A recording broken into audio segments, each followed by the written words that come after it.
نحمده ونصلي على رسوله الكريم اما بعد فاعوذ بالله من الشيطان الرجيم بسم الله الرحمن الرحيم رب اشرح لي صدري ويسر لي امري واحلل عقدة من لساني يفقهوا قولي. ہماری گفتگو کا موضوع ہے قیامت کی نشانیاں. بحیثیت مسلمان ہم سب کا ایمان ہے کہ یہ دنیا ہمیشہ باقی نہیں رہے گی، ایک دن سب کچھ ختم ہو جائے گا، اور ایسا ہونا بھی چاہیے، اس لیے کہ ہر آغاز کا ایک انجام ہوتا ہے، ہر ابتدا کی ایک انتہا ہوتی ہے. جس چیز پر زندگی آتی ہے اس پر موت کا آنا بھی لازم ہے. ہم اپنے آس پاس اس کی بہت سی نشانیاں دیکھتے رہتے ہیں.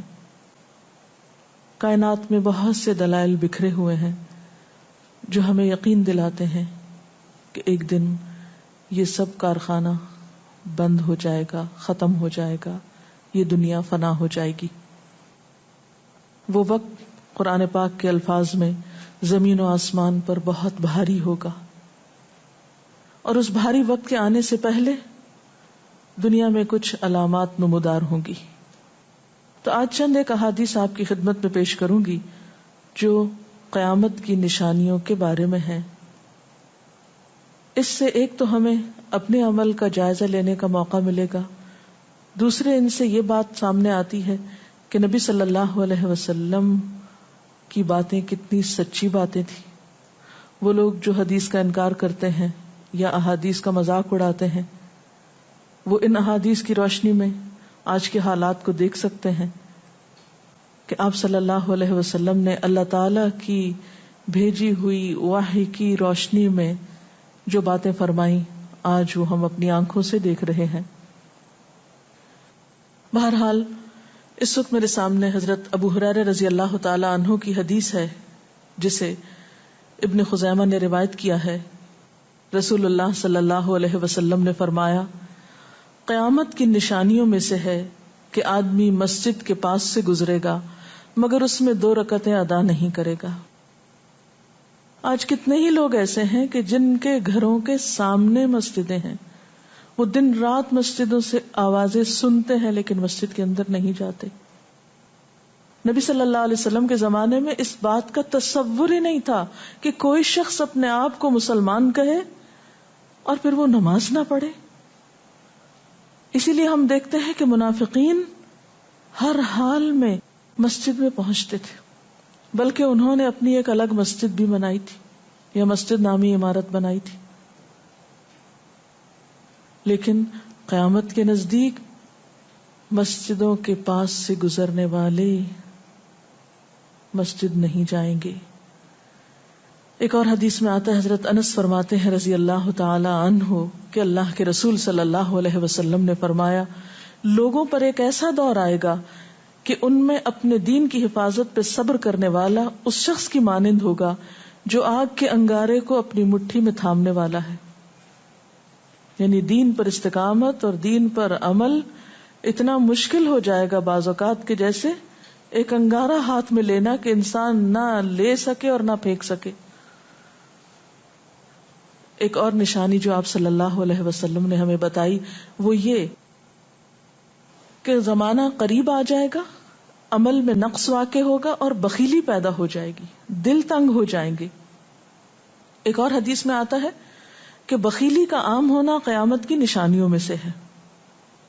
آج آپ دیکھیں کہ بسا اوقات انسان کے پاس اللہ کی دی ہوئی بے شمار نعمتیں ہوتی، لیکن انسان ان نعمتوں میں کسی کو شریک نہیں کرتا.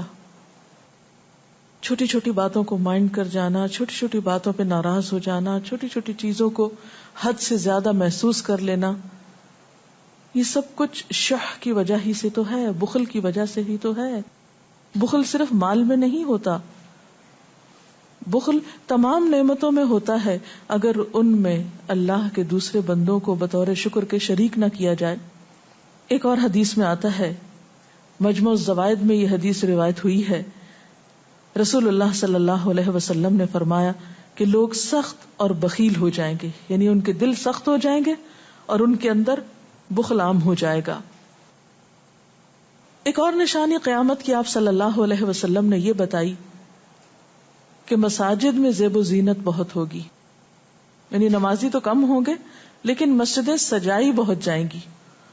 حضرت انس بن مالک کی روایت ہے، مسند احمد نے اس کو روایت کیا ہے، رسول اللہ صلی اللہ علیہ وسلم نے فرمایا قیامت قائم نہیں ہوگی یہاں تک کہ لوگ مسجدوں میں فخر و مباحات کریں گے، یعنی مسجد کے بنانے میں، اس کے سجانے میں، اس کی آرائش میں ایک دوسرے کا مقابلہ کرنے لگیں گے.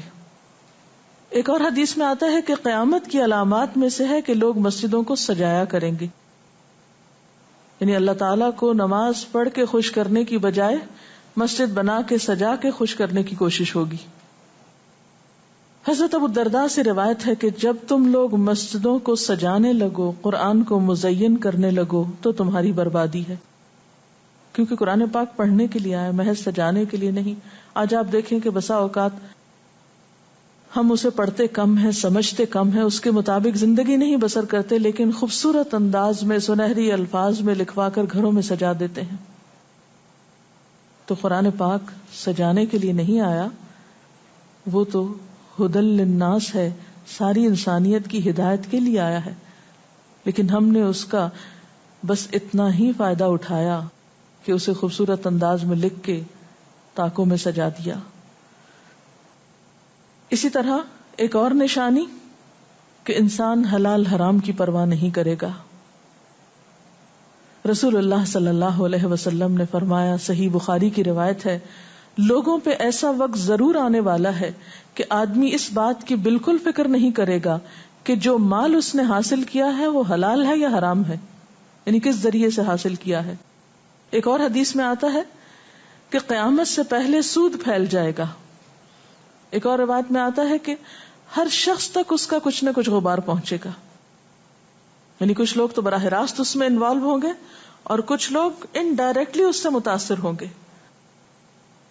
اسی طرح قیامت کی نشانیوں میں سے ایک اور نشانی دیگر امتوں کی مشابہت اور تقلید ہوگی. حضرت ابو سعید رضی اللہ تعالی عنہ سے روایت ہے، رسول اللہ صلی اللہ علیہ وسلم نے فرمایا، تم اپنی سابقہ امتوں کی ایک ایک بالشت اور ایک ایک گز میں اتباع کرو گے، یعنی چھوٹے سے چھوٹے معاملے میں اور بڑے سے بڑے معاملے میں ان کی پیروی کرو گے، حتیٰ کہ اگر وہ کسی سانڈے کے سوراخ میں داخل ہوئے ہوں گے، یعنی گوہ کے سوراخ میں، تو تم بھی ان کی پیروی کرو گے، اس سوراخ میں بھی گھسو گے. ہم نے پوچھا، یا رسول اللہ صلی اللہ علیہ وسلم، کیا آپ کی مراد یہود و نصارہ ہیں؟ فرمایا، پھر اور کون؟ اور آج ہم مسلمان دیکھ سکتے ہیں کہ ہم کس کی پیروی کر رہے ہیں، کتاب اللہ اور سنت رسول اللہ صلی اللہ علیہ وسلم کی یا کسی اور کی. قیامت کی نشانیوں میں سے ایک نشانی زلزلے بکثرت آئیں گے. حضرت ام سلمہ سے روایت ہے، مسند احمد میں یہ روایت آتی ہے، رسول اللہ صلی اللہ علیہ وسلم نے فرمایا، قیامت سے پہلے موت کی سخت وبا پھیلے گی، پھر زلزلوں والے سال آئیں گے. ایک اور روایت میں آتا ہے، قیامت کی نشانیوں میں سے ہے کہ ناگہانی موت کثرت کے ساتھ ہوگی، یعنی اچانک ڈیتھ، یکا یک بیٹھے بیٹھے فوت ہو گئے. امام بخاری نے اس حدیث پر کچھ شعر بھی لکھے ہیں جن کا ترجمہ ہے، فارغ وقت کو غنیمت سمجھ کر کچھ رکوع کر لو، یعنی فارغ بیٹھنے سے بہتر ہے کچھ نوافل پڑھ لو، قریب ہے کہ تیری موت اچانک واقع ہو. تم کتنے ہی صحت مند لوگوں کو دیکھتے ہو جن کی صحت مند جانیں اچانک فوت ہو جاتی ہیں، یعنی ختم ہو جاتی ہیں. حافظ ابن حجر عسقلانی جنہوں نے بخاری کی شرح لکھی ہے فتح الباری، وہ کہتے ہیں یہ عجیب اتفاق ہے کہ امام بخاری خود بھی اسی طرح اچانک فوت ہوئے تھے. یعنی اچانک موت جو ہے وہ کسی پر بھی آ سکتی ہے، کوئی نیک ہو یا بد ہو. ہم یہ نہیں کہہ سکتے کہ ہم بہت نیک ہیں یا ہم بڑے اچھے کام کرتے ہیں تو ہمارے ساتھ یہ معاملہ نہیں ہو سکتا، یہ کسی کے ساتھ بھی ہو سکتا ہے. اس لیے جو وقت آج ہمیں حاصل ہے، جو لمحات آج ہمیں ملے ہیں، ان کو غنیمت سمجھیں اور نیکی کے کام میں پیچھے نہ رہیں. پھر قیامت کی نشانیوں میں سے ایک نشانی یہ بھی بتائی گئی کہ لوگ جان پہچان والوں کو بس سلام کریں گے. عامر بن اسود فرماتے ہیں رضی اللہ تعالی عنہ کہ ہم حضرت عبداللہ بن مسعود کے ساتھ ایک مسجد میں گئے تو جماعت کھڑی تھی، پھر لوگوں نے رکوع کیا اور ہم بھی رکوع کرتے ہوئے ساتھ شامل ہو گئے۔ اتنے میں ایک آدمی آیا اور کہنے لگا، ابو عبد الرحمن، یہ عبداللہ بن مسعود کی کنیت ہے، آپ کو سلام۔ عبداللہ بن مسعود نے حالت رکوع ہی میں فرمایا، اللہ اور اس کے رسول صلی اللہ علیہ وسلم نے سچ کہا تھا۔ نماز کے اختتام پر کچھ لوگوں نے آپ سے پوچھا کہ آپ نے فلاں شخص کے سلام پر یہ کیوں کہا کہ صدق اللہ و رسول، اللہ اور اس کے رسول صلی اللہ علیہ وسلم نے سچ کہا۔ ابن مسعود نے فرمایا، میں نے نبی صلی اللہ علیہ وسلم سے سنا کہ قیامت کی نشانیوں میں سے ہے کہ سلام صرف پہچان والوں کو کیا جائے گا۔ یعنی آپ کسی مجلس میں جاتے ہیں، مسنون طریقہ کیا ہے؟ اگر آپ کسی گیدرنگ میں جائیں، سب کو بیک وقت السلام علیکم کہیں، لیکن بہت دفعہ آپ نے دیکھا ہوگا کہ لوگ آتے ہیں، سب کو نہیں پوچھتے، ان میں سے جو جان پہچان والا ہوتا ہے اس کا نام لے کر بس سلام کرتے ہیں۔ پھر اسی طرح ایک اور نشانی یہ کہ لوگ دعا اور طہارت میں زیادتی کریں گے۔ حضرت سعد رضی اللہ تعالی عنہ سے روایت ہے، انہوں نے سنا کہ ان کا بیٹا اس طرح دعا کر رہا ہے، یا اللہ میں تجھ سے جنت کا سوال کرتا ہوں، اس کی نعمتوں کا سوال کرتا ہوں، اس کی رونقوں اور تر و تازگیوں کا سوال کرتا ہوں، وغیرہ وغیرہ، اور میں آگ سے تیری پناہ مانگتا ہوں، اس کی زنجیروں سے اور طوقوں سے پناہ مانگتا ہوں۔ تو حضرت سعد نے فرمایا، تم نے اللہ تعالیٰ سے خیر کثیر کا سوال کیا ہے اور ضرر کثیر سے پناہ مانگی ہے، جبکہ میں نے رسول اللہ صلی اللہ علیہ وسلم سے سنا کہ عنقریب ایسے لوگ ہوں گے جو دعا میں زیادتی کریں گے۔ یعنی صرف یہ کہہ دینا کافی ہے کہ اللہ تو ہمیں جنت عطا فرما اور دوزخ سے بچا، اس کی بہت تفصیلات میں جانے کی ضرورت نہیں۔ جب جنت میں داخل ہو گئے تو سب کچھ نصیب ہو گیا، اور جب جہنم سے بچ گئے تو سب سے بچت ہو گئی۔ پھر آپ نے یہ آیت پڑھی، اپنے رب سے عاجزی سے دعا مانگو، یقیناً وہ زیادتی کرنے والوں کو پسند نہیں کرتا۔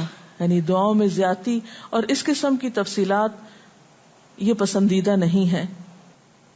تمہیں یہی کافی تھا کہ تم یوں کہتے، یا اللہ میں تجھ سے جنت اور ہر اس قول و عمل کا سوال کرتا ہوں جو جنت کے قریب کر دے، اور میں تیری پناہ چاہتا ہوں جہنم سے اور ہر اس قول و عمل سے جو جہنم کے قریب کرے۔ تو اتنا کہنا کافی تھا۔ پھر قیامت کی نشانیوں میں سے ایک نشانی آپ صلی اللہ علیہ وسلم نے یہ بھی بتائی کہ نااہل حاکم مقرر کیے جائیں گے۔ حضرت ابو ہریرہ سے روایت ہے کہ قیامت کی نشانیوں میں سے ہے کہ ذلیل اور کمینے لوگ نیک شریف لوگوں پر غالب ہو جائیں گے۔ کیوں ابن مسعود، کیا تم نے بھی یہ بات میرے محبوب صلی اللہ علیہ وسلم سے سنی ہے؟ ابن مسعود نے فرمایا، ہاں رب کعبہ کی قسم۔ حضرت حذیفہ سے روایت ہے کہ قیامت اس وقت تک قائم نہ ہوگی جب تک کہ تم اپنے امام کو قتل نہ کرو گے، یعنی لوگ اپنے حاکموں کو مارنے لگیں گے اور اپنی تلواروں کے ساتھ آپس میں ہی لڑائی کرو گے، علاوہ ازیں تم میں سے بدترین لوگ تمہاری دنیا کے وارث ہو جائیں گے۔ اسی طرح قیامت کی نشانیوں میں سے ایک نشانی یہ بھی ہے، حضرت عبداللہ بن مسعود سے مروی ہے کہ رسول اللہ صلی اللہ علیہ وسلم نے فرمایا، قیامت کے قریب صرف مخصوص لوگوں کو سلام کیا جائے گا۔ تجارت اس قدر پھیل جائے گی کہ عورت تجارت میں اپنے خاوند کا ہاتھ بٹائے گی، یعنی اتنا بزنس ہوگا کہ مرد سے اکیلے نہیں سنبھالا جائے گا، عورتیں اس میں شریک ہوں گی، رشتہ داری توڑی جائے گی، یعنی مال کثرت سے ہونے کے باوجود رشتہ داروں کا خیال نہیں رکھا جائے گا، جھوٹی گواہی دی جائے گی، حق چھپایا جائے گا، اور قلم کا ظہور ہو جائے گا، یعنی نشر و اشاعت خوب ہوگی، خوب لکھا جائے گا۔ ایک اور روایت میں آتا ہے کہ وقت مختصر ہو جائے گا۔ آج آپ دیکھیے ہر شخص وقت کی کمی کی شکایت کرتا ہے۔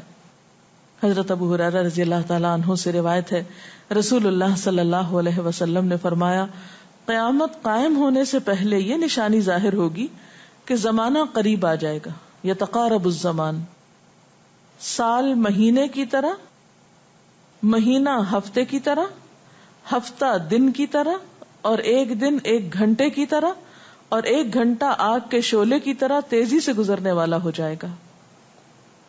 اور آج آپ دیکھیے کہ اللہ کے رسول صلی اللہ علیہ وسلم کی یہ بات کتنی سچ معلوم ہوتی ہے کہ ہر شخص وقت کی کمی کا شکار ہے، اور پتہ ہی نہیں چلتا ہفتہ گزر گیا، پتہ ہی نہیں چلتا مہینہ گزر گیا، پتہ ہی نہیں چلتا سال گزر گیا، پتہ ہی نہیں چلتا اتنی عمر گزر گئی، کل کی بات لگتی ہے.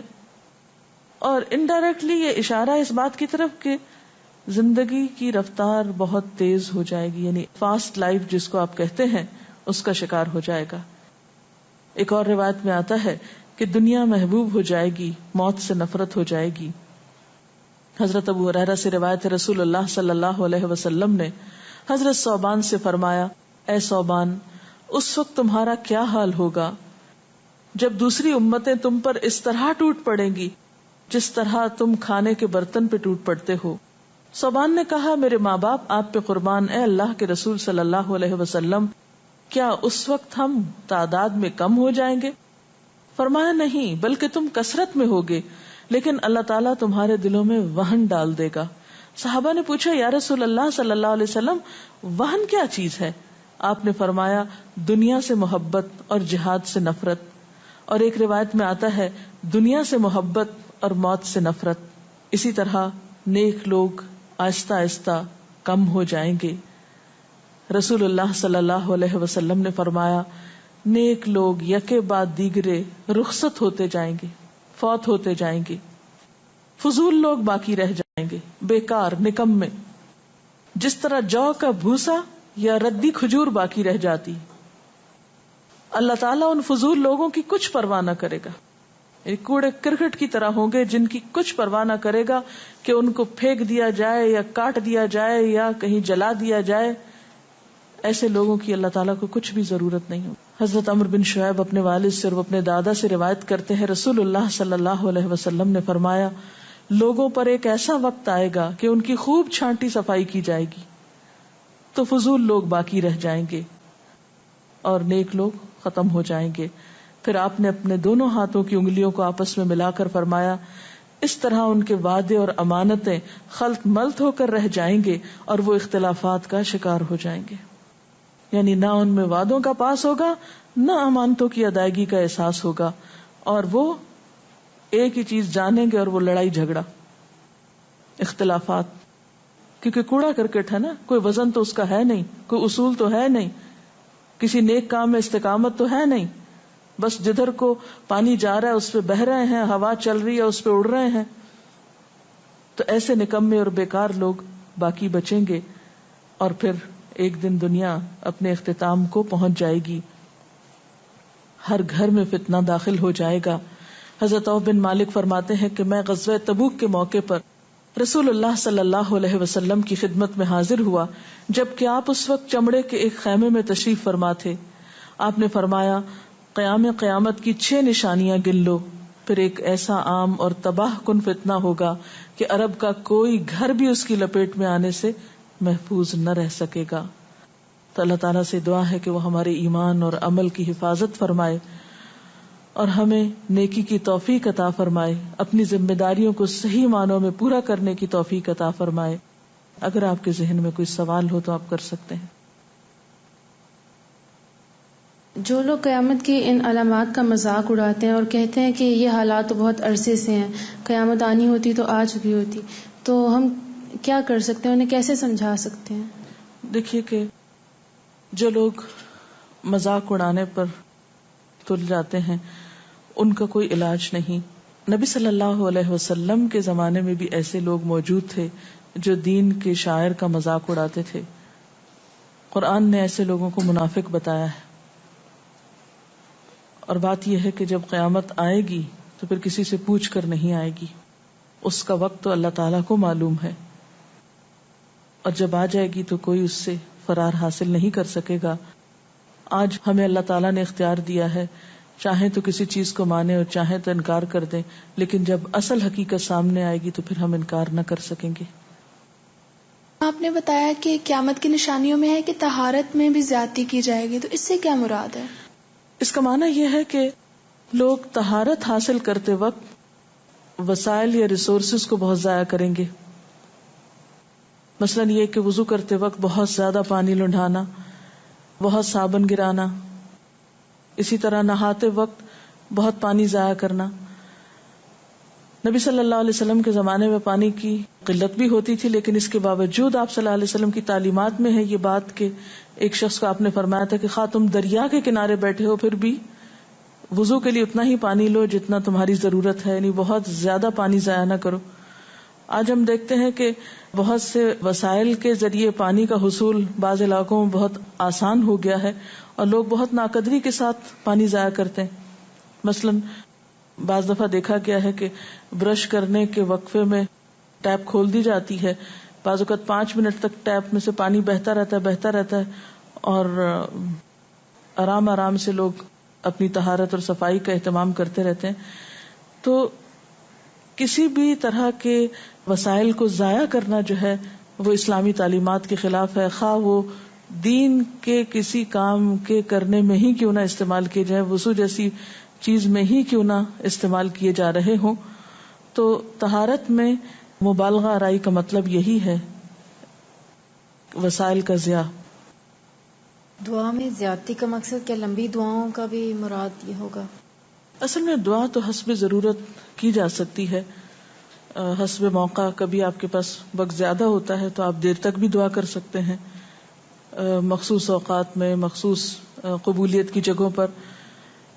لیکن سنت کے طریقے سے ہٹ کر مبالغہ آرائی کے انداز میں دعا کرنا اور پھر ردیف قافیے ملا کر دعا کرنا یا شعر و شاعری کے انداز میں دعا کرنا، ان چیزوں سے منع کیا گیا ہے. وآخر دعوانا ان الحمد للہ رب العالمین. سبحانک اللہم وبحمدک نشہد ان لا الہ الا انت نستغفرک ونتوب الیک. والسلام علیکم ورحمۃ اللہ وبرکاتہ.